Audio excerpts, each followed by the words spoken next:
pusat dari unjuk rasa, pusat protes itu di lapang basket. Begitu tahun pertama masuk, mulai kita masuk dalam pendidikan politik. Sering kali kita mendengar kalau habis ujian, banyak sekali mahasiswa ITB yang kena tifus. Kemudian kita ini memperkenalkan pemilihan umum raya Ketua Dewan Mahasiswa. Yang pertama,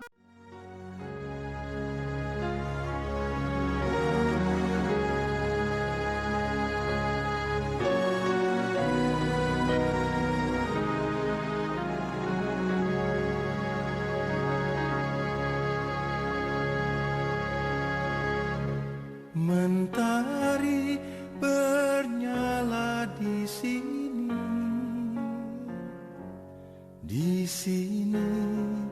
di dalam hatiku, gemuruh apinya di sini.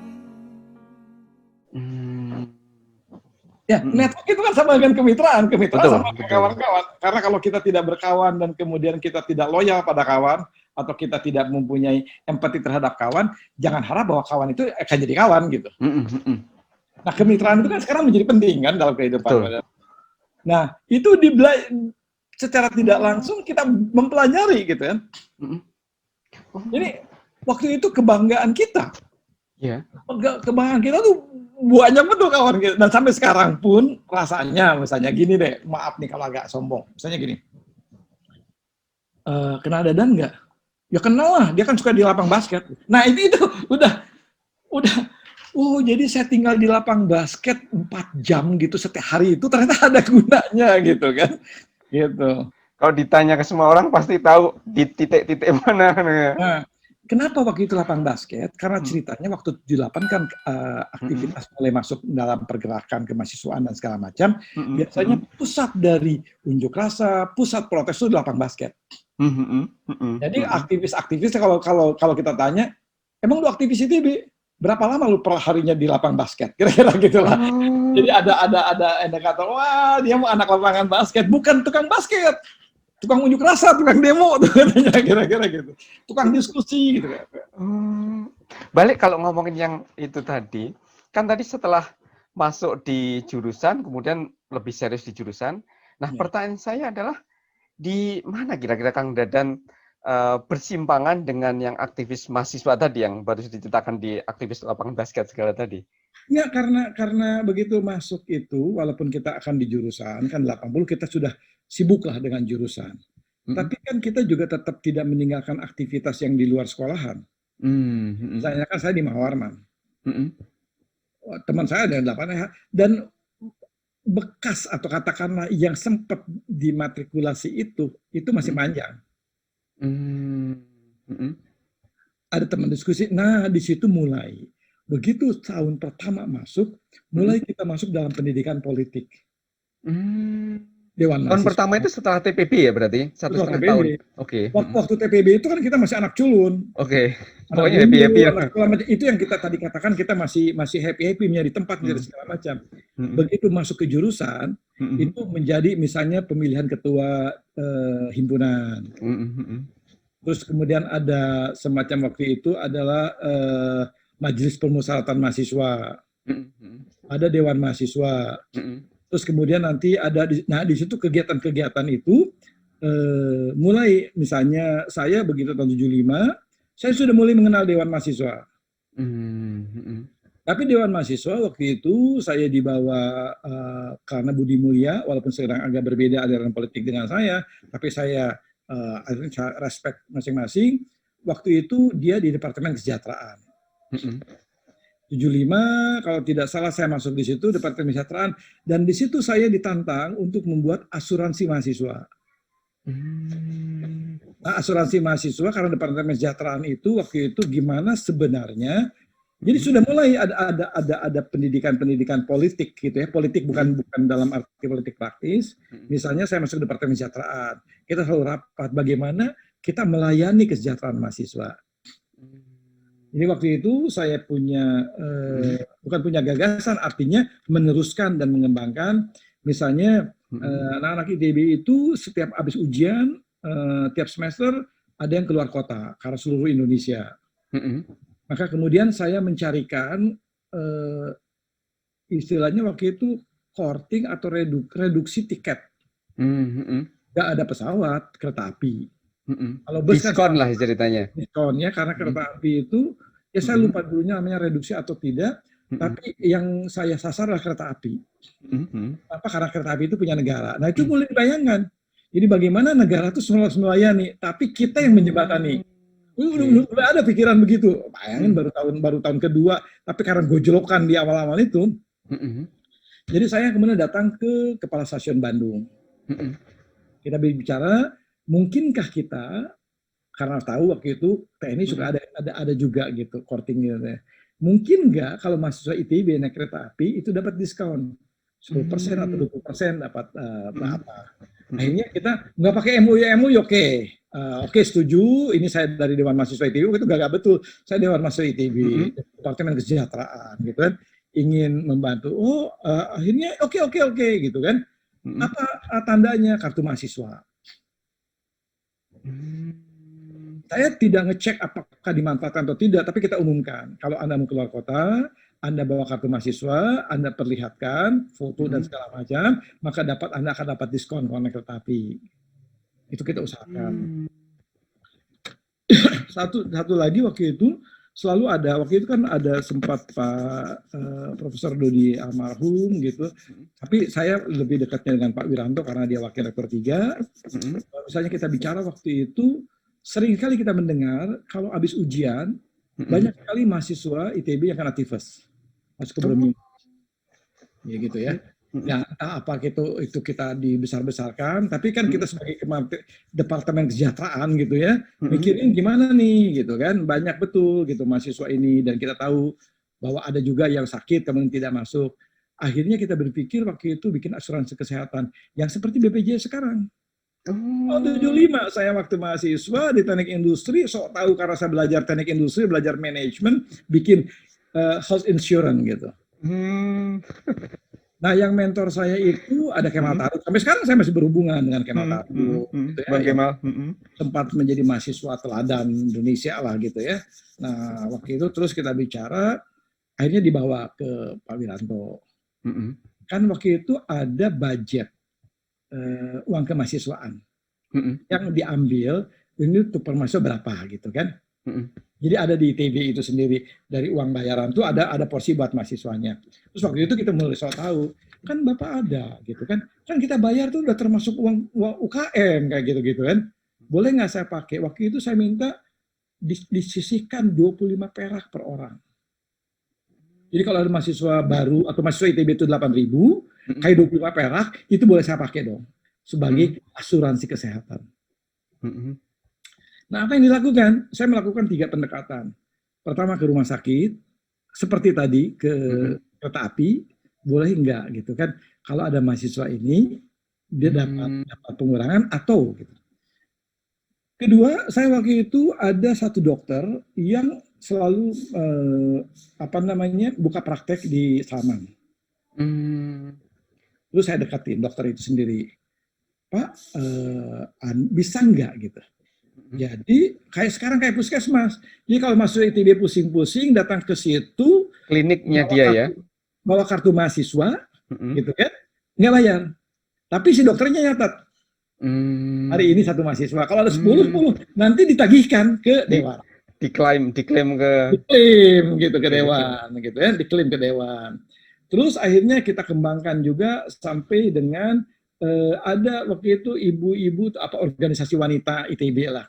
Dia punya klinik tuh di belakang. Oh ya. Terus kita tahu juga gitu ya. Nanti kalau ada masuk ITB ke sini, klaimnya ke kami gitu. Nah, waktu itu kita hitung-hitung, waktu itu Pak Wiranto langsung nantang dan emang bisa hidup gitu kan. Saya bilang begini, Pak. Ini menurut pemikiran kita, kalau 25 perak per orang kali sekian ribu dapat uang segini. Katakanlah rata-rata begini, ada juga orang yang sakit nggak mau datang ke dokter. Mungkin dia beli obat sendiri dan segala macam, entah karena harus ngantri atau segala macam. Itu rezeki buat kita, uangnya dipakai buat orang yang memang datang ke dokter. Jadi kayak gitu. Dan alhamdulillahnya itu kita nggak pernah tekor. Bahkan berlebih. Bahkan sampai kemudian kita itu ingin membuka waktu itu rumah sakit gigi. Kita bilangin kalau ada dokter gigi yang mau nanti di dewan, kita kasih ruangan gitu kan. Kita beliin alat-alatnya deh. Itu dan operasionalnya itu dari teman-teman Dewan Mahasiswa, operasional asuransi Iya. tadi. Iya. Oke. Ya, sebenarnya simpel. Simpelnya kan gini, saya nggak pegang uang. Saya cuma ngubungin yang tadi, pendekatan gitu ya, bahwa ada mitra dokternya makin lama jadi makin banyak. Dokter yang mau menerima masa ITB, terus kemudian ada dokter-dokter yang memang seperti sekarang juga dia punya obat-obat asal obat generik, tidak perlu dikasih. Jadi ini biayanya murah. Jadi dokternya juga dibilang untuk mahasiswa ya bayar tarif saya segini. Tapi pokoknya saya katakan begitu, setiap mahasiswa ITB yang ke situ cuma memperlihatkan kartu mahasiswa dan dia betul masuk ITB, maka tidak perlu bayar. Bapak catat, Bapak dokter klaim ke kami. Dari klaimnya itu kita bayarkan. Nah, ya berarti yang secara administrasi itu betul-betul ditangani oleh teman-teman. Iya. Oh, gitu. Nanti dipertanggungjawabkan. Oh, bulan ini kita berapa yang sakit. Dan itu pun jadi tahu berapa yang sakit, tetapi waktu itu kita hitung gini. Yang tadi kita katakan teman-teman yang kaya nggak mau lah ke rumah sakit itulah gitu. Ya pasti dia sama bapaknya, sama ibunya lah gitu kan. Jadi akhirnya atau saya juga nggak tahu, mudah-mudahan aja gua kaya gitu. Kalau sakit gua ke dokter ini aja deh. Itu kan buat teman-teman yang tidak mampu, misalnya begitu. Hitungan itu ada di kepala kita dan itu tidak pernah. Nah itu satu, sampai akhirnya kita bikin koperasi ITB, koperasi mahasiswa dan segala macam. Itu yang kemudian menjadi Kokesma itu kan? Iya. Okay. Kemudian juga yang akhirnya saya nggak tahu nih diklaim atau tidak, tapi tahun 98 itu menjadi bubar klaim mahasiswanya karena kita tuh punya toko buku. Waktu itu parkir. Parkir itu adalah menjadi koperasi mahasiswa. Ya kita diberi jatah parkir. Oh, jadi parkir itu dikelola oleh mahasiswa. Dikelola oleh mahasiswa. Kita setoran ke kampusnya berapa gitu kira-kira. Oh, gitu. Oh, sampai ke sana kita berpikirnya. Dan waktu itu ada gini. Jadi kalau nggak salah itu 76 ya, jadi 75, 76 itu saya kampanye. Mahasiswa itu di lapangan basket lah. Kalau kita ada kumpul-kumpul di lapangan basket, kita pasang mic segala macam. Terus nah kalau ada penerima masa baru, kan jadi panitia nih senior gitu ya, jadi ospek gitu. Nah itu diceritakan, kita harus mengembangkan koperasi, kita punya koperasi. Jadi masing-masing unit kan cerita, Dewan Mahasiswa kita punya koperasi, begini. Koperasi itu apa? Kita ceritakan yang literasi nih ke mereka. Koperasi itu adalah unit yang kita cita-citakan dari sejak zaman Bung Hatta. Koperasi itu adalah sebetulnya perusahaan yang 100% go public. Kan orang teknik industri ngomongnya begitu. Jadi sebenarnya begitu. Ini sama gitu dengan perusahaan-perusahaan yang lain, cuma ini 100% go public. Kalau persoalan terbatas cuma sebagian sahamnya, kira-kira gitu. Jadi ada literasi itu juga gitu. Nah, saya tidak tahu gitu ya. Saya ikut aktif itu karena saya menikmati yang 1,5 tahun itu dalam bayangan saya. Rasanya saya karena didikan di situ. Entah apakah saya memang punya keinginan aktif atau tidak, tapi itu membantu betul. Dan kemudian akhirnya saya mencoba tadi ilmu yang di sekolah, ilmu yang di kelas, itu juga bisa diterapkan dalam bentuk yang lain. Terus saya mendapat pengalaman yang lain gitu kan. Jadi saya bisa bangga nih, BPJS itu baru sekarang. Saya sih tahun 75 udah bikin health insurance buat mahasiswa gitu ya. Walaupun mungkin bentuknya enggak secanggih sekarang dan segala macam, tapi itu sudah menjadi satu embrio cara berpikir kita. Itulah yang membuat aktivitas mahasiswa itu lebih dekat pada kegiatan kemasyarakatan. Gitu. Ini yang saya pelajari. Nah, kemudian masuklah itu dalam dunia politik karena kita biasa kehidupan kemahasiswaan, kemudian kita mulai melihat kehidupan di luar kampus. Sebentar Kang. Tadi kalau saya lihat dari ceritanya Kang Dadan itu proses pendewasaan politik itu kok begitu sehat ya? Dalam arti kan dalam situasi yang betul-betul Kang Dadan belajar, misalkan tadi ke stasiun, kemudian ke dokter dan sebagainya kan sangat sehat sekali memulainya. Pertanyaan saya, apakah pengalaman pendewasaan politik seperti itu juga dialami mahasiswa pada zaman itu sama seperti itu atau ada yang berbeda, Kang? Sekarang apa yang dulu? Dulu itu. Yang dulu apakah sama? Yang dulu itu gini, akhirnya seperti itu gitu ya, seperti itu masuk. Nah, mulai nanti ada kita lihat di Dewan Mahasiswa. Jadi ada yang menerjemahkan yang tadi bahwa Dewan itu adalah memberikan services. Dan bahkan teman saya menyatakan, wah, dia bilangin kalau gue lulus ITB, jangankan cuma jadi menteri, jadi presiden aja kita sanggup. Itu udah terbiasa kok, gitu kira-kira. Saya masih ingat ada kawan saya ngomong begitu. Gitu ya, di ITB ini kita bisa belajar nih, walaupun ini cuma sekian ribu gitu kan. Nah, jauh beda lah gitu, kira-kira gitu. Saya masih ingat teman yang bicara begitu. Nah, itu secara sadar atau secara tidak sadar, saya tidak tahu apakah seluruh punya pengalaman yang seperti itu gitu ya, atau cuma sebagian. Tapi itu kalau tanya ke saya punya pengalaman itu. Tapi kan bisa juga yang lain. Nah, akhirnya sampai kemudian kita berbicara student government itu mulai pada saat itu terjadi kritik-kritik terhadap rezim Soeharto. Ya kan? Ada Dewan Mahasiswa. Nah, sebenarnya intrik politik sudah masuk. Jadi warna-warna politik gitu, warna politik. Tapi kemudian kelompok-kelompok yang tadi ini, yang ada senior, junior, dalam pengertian tadi kehidupan Dewan Mahasiswa, kemudian mengerucut bahwa kita tidak boleh beraliansi politik praktis terhadap partai apapun. Maka kita usir warna-warna yang ada di partai. ITB harus independen. Benar-benar student government independen. Jadi kita katakan yang mohon maaf, yang aliansi HMI boleh, tapi di luar kampus. Yang aliansi PMI boleh, di luar kampus. Yang aliansi ini boleh, tapi di luar kampus. Di kampus kita betul-betul adalah kita berpikir independen, jadi bersihkan dari itu. Akhirnya konflik kepentingan itu nggak ada. Kan kira-kira itu. Itu yang menjadi cikal bakal kampus ITB kalau dibanding kampus lain kan relatif bersih dari organisasi ekstra kampus gitu ya, Kang? Okay. Tapi sampai 98. Itu kira-kira.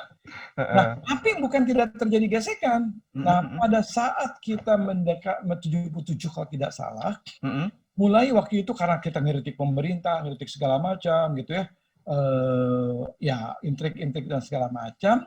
Kemudian kita ini memperkenalkan pemilihan umum raya Ketua Dewan Mahasiswa yang pertama kali di ITB. Dan saya ini menjadi kalau sekarang mungkin Ketua KPU. Kita penyelenggara pemilihan itu gitu ya? Wah, pemilihan umum gitu ya. Pemilihan umum waktu itu. Nah, di situ mulai terlihat nih warna-warna. Tapi kemudian karena saya mungkin punya pengalaman di lapangan, punya menwa, punya aktivitas, pernah menjadi ketua KPU gitu, akhirnya saya menjadi kayak komandan operasi. Karena waktu itu gerakan mahasiswa ITB itu kita memakai pola-pola komando. Saya nggak masuk. Karena nggak masuk, saya besoknya pakai jas, pakai jaket gede gitu, kan di Bandung masih dingin, pakai shawl begitu, saya batuk-batuk. Saya datang ke gurunya, Pak maaf kemarin saya nggak bisa ikut ujian nih, batuk nih gitu kan. Oh kamu batuk ya? Iya. Jadi kamu kemarin nggak ikut ujian? Enggak, kamu di rumah? Iya, aduh saya menggigil sekali segala macam. Sebagai aktivis pede banget, dia juga tahu saya aktivis gitu. Tapi dia baca koran, korannya itu dibalikin gitu. Terus saya bilang kok dia baca terbalik gitu. Pas dilihat itu ada gambar mahasiswa ITB sedang berdemonstrasi gitu. Dan terlihat saya lagi tangannya kepala begitu. Hari ini hari milikku, juga esok masih terbentang dan